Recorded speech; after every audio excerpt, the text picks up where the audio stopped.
Welcome to this episode of the Common Sense Skeptic, where we were hard at work on our Billionaire Space Race 2026 update when this article happened to come across the wire. It's been a while since we broke down a proposed space hotel, so we thought a quick diversion would be in order while the story is still fresh in everyone's mind. Hopefully, in time to save people from losing any amount of money on it. Here's the claim. A company called GRU Space, with the website GRU.space, is actively taking deposits for future stays in a lunar hotel they claim will be in operation by 2032. Their website has links to their team, their merch, their white paper, and the one lit up in white will link you to the reservation page. We're going to take a stroll through their website to see if anybody would like to sign up today and how much a lunar vacation like this would likely cost. Let's see how this lunar hotel project getting broad mainstream media coverage is going to stack up. Starting with the team button. The team of GRU consisting of exactly 3 people. Skylar Chan, founder and CEO, Dr. Kevin Cannon, founding member of technical staff, and advisor Dr. Robert Lillis. We'll begin with Chan. His short bio on the site stating he graduated early from Berkeley EECS to make humanity interplanetary. He previously built vehicle software at Tesla, built a NASA-funded 3D printer launched into space, and authored at the largest space conference. And an Air Force trained pilot at 16. There's a lot of claims there for a 22-year-old, so let's go down the list. According to Chan's LinkedIn profile, his stint at Tesla lasted a grand total of 4 months as a software engineer intern, which happens to overlap his entries of founder and president of Mars Habitat at Berkeley, AI undergrad research assistant at Berkeley, and a SpaceCal undergrad researcher at Berkeley. Hard to believe he'd be able to give all of these activities 100% his best while being spread so thin. The SpaceCal posting was the project that produced the 3D printer that Chan took credit for, but he was only a junior part of the team of 13 people, led by engineering professor Hayden Taylor at Berkeley. That team produced the 3D printer for NASA that he mentioned, using NASA grant money, NASA engineering experience, and a pivotal role was also played by Virgin Galactic in that project. Looking at other entries on Chan's CV, a lot of timeframes overlap, loading it down with short-term educational experience and internships, but it looks like young Mr. Chan has never actually held a real job for any significant length of time, framing him as having the attention span of a crack rat. The current in vogue terminology is serial entrepreneur. We could not find any evidence that he authored at the largest unnamed space conference. No publications or primary authorship are noted in his profiles or coverage. The IAC, International Astronautical Congress, is considered to be the world's largest space conference, and Skylar Chan is not listed as an author in their public archives. Chan's final grandiose claim of Air Force trained pilot at 16 appears to come from his involvement with the 111 Pegasus Squadron in Vancouver, Canada, which is an air cadet squadron that he spent 4 years with, claiming to be a ground school instructor in 2019 when Chan would have been the ripe old age of 15 years old. Having been involved with cadets as a teen, this is the first time ever witnessing someone claiming to be an Air Force trained pilot through that youth program, when what he actually earned was a glider pilot scholarship, which is not Air Force training. And the claim that he was a senior NCO, non-commissioned officer, as a flight sergeant is, again, an exaggeration, since the senior rank in Air Cadets is Warrant Officer First Class, WO1, which, starting at flight sergeant, requires earning promotion to Warrant Officer Second Class, WO2, and only after appropriate time and testing, further promoting to WO1. NCO, yes. Senior, no. Also, flight sergeants are not qualified to teach people about planes, as Chan claimed he did in his LinkedIn profile. And ground school instructor is not a recognized post within the Air Cadet structure. Flight training through Air Cadets is conducted by qualified adult staff with certification. At best, Chan might have qualified as a peer tutor for those in the lower ranks taking tests. So all of the claims in his very short bio are exaggerated and misleading to say the least. The modern term is puffery, and there's nothing in his CV to qualify him for the mega project that he is proposing on this site. Next up is Dr. Kevin Cannon, labeled as founding member of technical staff. Kevin was previously a professor at Colorado School of Mines and CTO at Ethos, another new, very small space resource company with less than 10 employees, founded by 2 former members of SpaceX, Brogan Bambrogan and Jeff Overbeek. And with all the great space startup companies, they are keeping the tradition alive of having a P.O. box as a mailing address rented through a company called Fourth Wall Inc. On their website, ethos-space.com. Ethos claims they make everything needed off-world from local raw materials, designing, engineering, and constructing landing pads for rockets to land and relaunch. Regolith is compressed into solid rock building materials by our Durandal heaters, is the quote. Except nobody has ever built anything of the sort out of any form of actual regolith ever. And if that wasn't enough vaporware, they continue on to state, we construct and operate the infrastructure for rockets to refuel on the Moon and Mars. Liquid oxygen, extracted from lunar regolith with our Pantheon system, provides 80% of the propellant mass for spaceflight. You'll note all of this is stated in the present tense, as if already performing these abilities. But again, nothing of the sort has ever been accomplished on the Moon nor Mars. And that's the company that Dr. Kevin used to be the CTO of. Now he's claiming on GRU to be the world expert in lunar and Martian regolith, which is interesting. Mars regolith in particular has never been returned to Earth for experimentation. So Cannon is claiming to be the leading authority in something he has never actually touched. Cannon's work is actually on high-fidelity simulants, not the same thing as the actual stuff. Now, Cannon may have had access to lunar regolith samples through his time at Brown and UC Florida, but these valuable and rare samples would have been in very small quantities, measured in grams. The PhD that Kevin Cannon holds is in planetary sciences, and he claims to lead GRU's ISRU program. We'll see later on where that might become applicable. And finally, Dr. Robert Lillis, Associate Director for Planetary Science at UC Berkeley's Space Science Laboratory and PI of the recently launched NASA Mars mission. His research addresses radiation, space weather, and atmospheric loss critical to human presence beyond Earth. Dr. Rob's very short CV includes advisor position at K2 Space Corporation, a very small satellite manufacturer in LA that recently raised $250 million at a $3 billion valuation, despite currently having 0 assets ever been launched into orbit. And Rob hasn't bothered adding GRU to his LinkedIn profile yet to describe what he intends to do there. As a mere advisor, rather than a founding father, we won't drag him any further than that for now. So that's who the company consists of. Let's see what they're selling people and how they plan on building a functional hotel on the Moon within the next 6 years, when, according to their resume, none of them have ever built a hotel on Earth before. Moving further into the website, the first text frame of the website starts off, humans cannot expand beyond Earth until we solve habitation on the Moon. When we solve off-world habitation, this is the Promethean moment that will enable billions of human lives to be born on the Moon, Mars, and beyond. Imagine being the first children born on the Moon and Mars. Imagine the first languages, cultures, cities. Human civilization will change forever. 2 paragraphs in and we already have 3 logical fallacies. First, the false dichotomy, or black and white, of setting up a binary scenario where moon habitation is portrayed as an absolute prerequisite for any further expansion. And seriously, every planet or moon visited by man is going to have its own unique set of challenges. Second, the slippery slope fallacy, where solving off-world habitation is presented as leading directly into the rapid, massive population growth across multiple worlds, while ignoring every other challenge that needs to be addressed. And the third is the appeal to emotion by invoking the thought of children born off-world, especially considering it is unlikely that humans can reproduce naturally in low-G environments, where human physiology, especially circulatory systems, are concerned. This statement is meant to distract from potential arguments by presenting vivid, speculative imagery designed to evoke speculation and wonder. Not to mention, why exactly would new languages and cultures emerge from such a scenario? The third paragraph on this page reads, Schuyler has been obsessed with how to make humanity interplanetary his entire life. After building NASA-funded printer flown into space and vehicle software at Tesla, he decided to graduate early from UC Berkeley EECS to found GRU Space because the time is now. And again, this segment is riddled with logical fallacies, 3 more in 5 lines of text.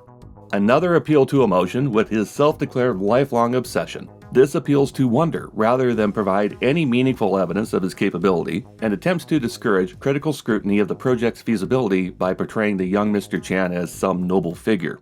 Second, false causation, implying that a direct causal chain of obsession, powered by what appears to be impressive credentials, including his early graduation, must therefore align with his declaration that the time is now, again without any further evidence as to why.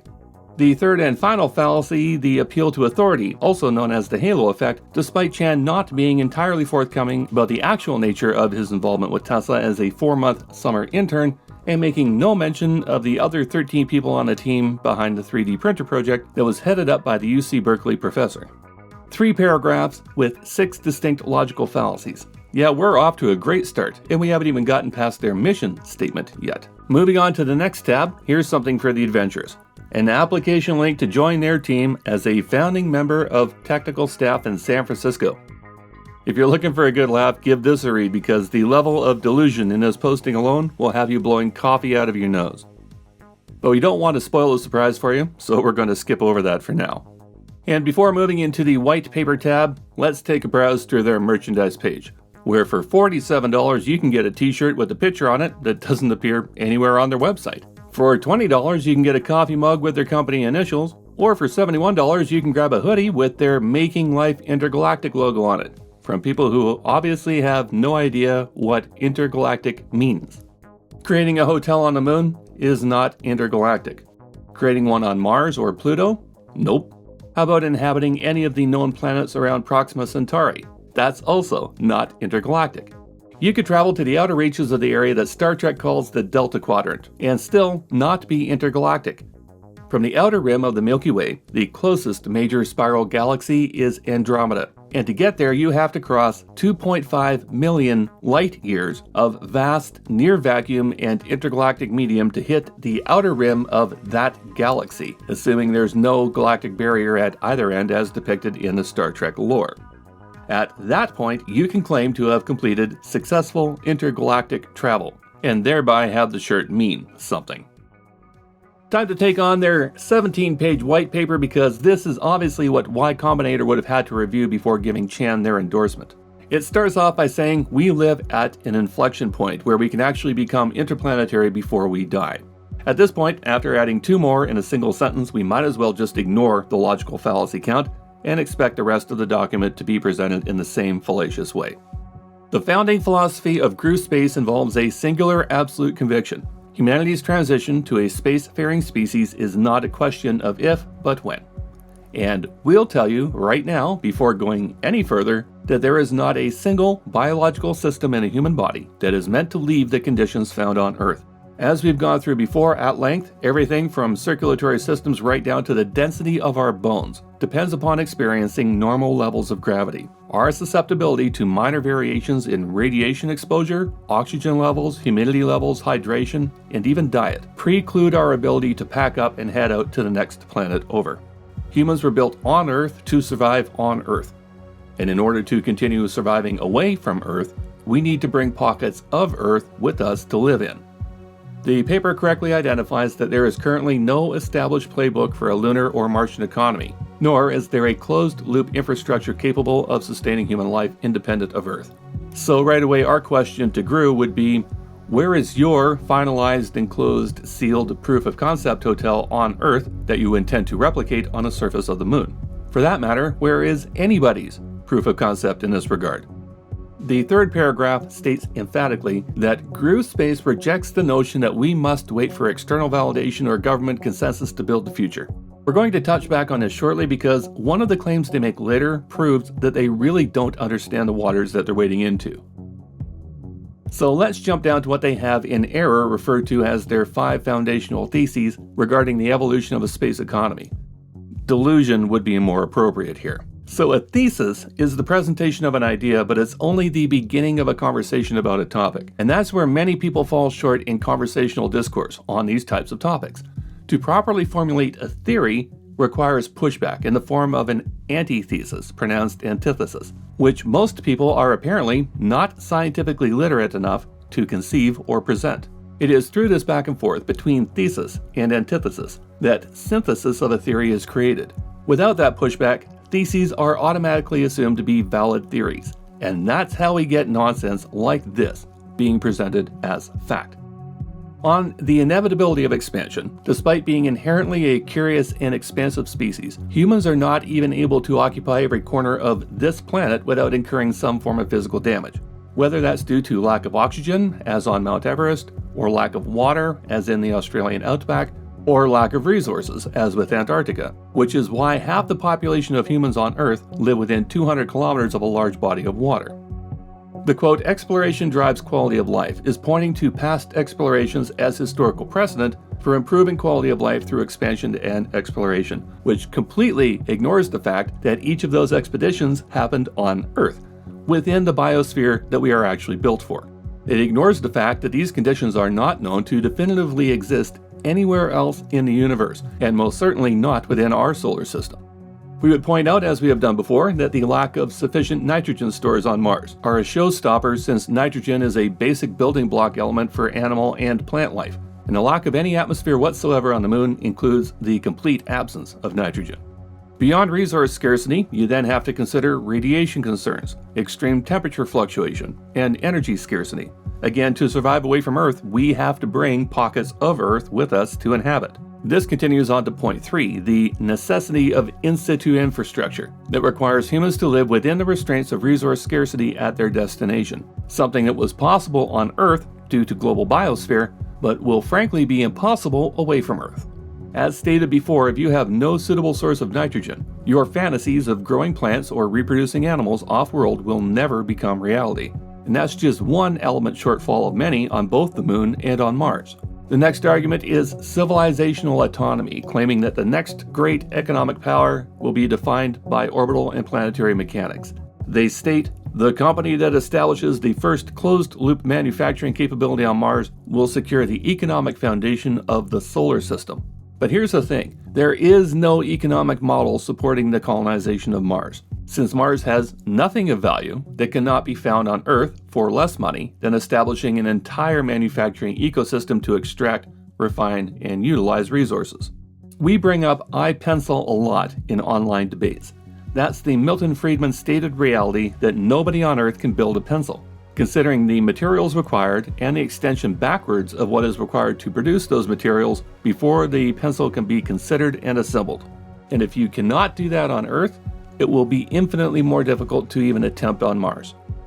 Point 5 has the biggest trigger phrase buzzword of today, $1 trillion, as in their belief that a 1 million person colony on Mars presents a $1 trillion enterprise value within the next 3 decades. It will state with no hesitation that anybody who believes there will ever be a city of 1 million people on Mars, never mind in the next 30 years, is operating under severe mental delusion and has given no thought to the concept of logistics. The 4 paragraphs that follow promote the concept of space tourism as the fastest economic wedge to spin up a lunar economy, and that by building the first hotel on the Moon, they'll be in a better position for future development and industry, flanking every other player because they reject the industry's reliance on slow-moving government timelines. Yes, this 3-person team with a P.O. box and 0 experience in any related field believes that they know better than NASA, who's been working on these challenges for decades. Meanwhile, they fail to recognize that tourism is not a standalone industry and it requires all the logistics be in place for everything from transport to toilet paper. Tourism as a colonization paradigm for barren, lifeless worlds away from Earth is simply not a realistic premise in any regard. So let's move on to funding.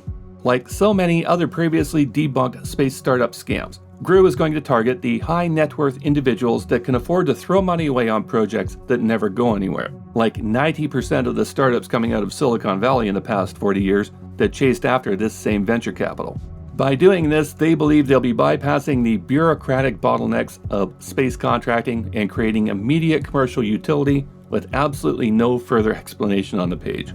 And they believe that the hotel they build will validate their technology somehow because they believe the autonomous excavation, in situ processes, and pressurized habitation will be transferable straight across for use on Mars. However, as of today, there is no technology for autonomous excavation off-world, never mind anything of this scale. And there is no in situ technology proven off-world except for perhaps the grams of oxygen being produced by mockery on Mars. Every liter of compressed gas required to inflate and pressurize habitats would have to be brought from Earth. At least on Mars, they might be able to inflate the habs by compressing the extremely thin CO2 atmosphere, even if it takes an eternity to do it, with solar-powered molecular pumps.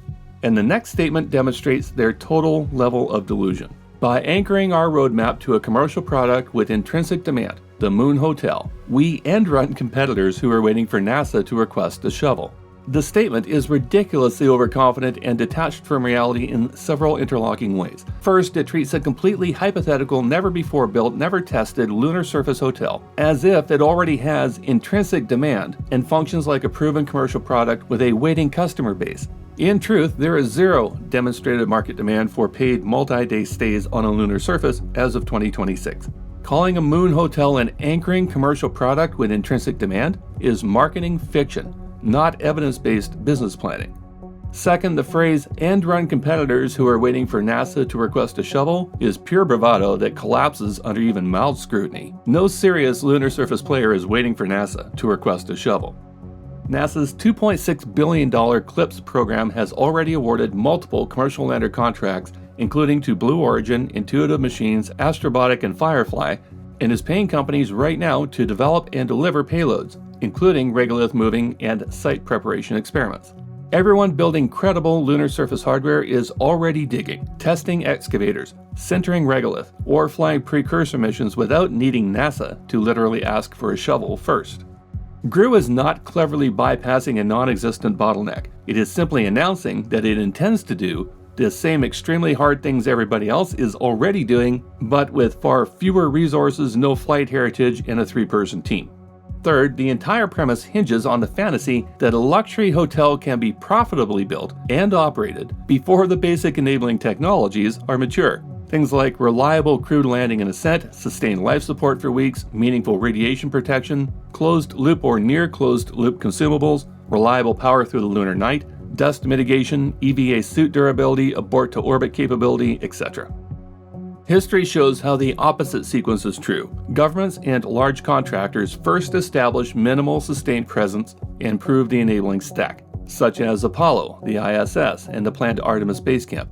Then commercial services such as tourism, hotels, and mining become conceivable add-ons, but of course that has never happened yet.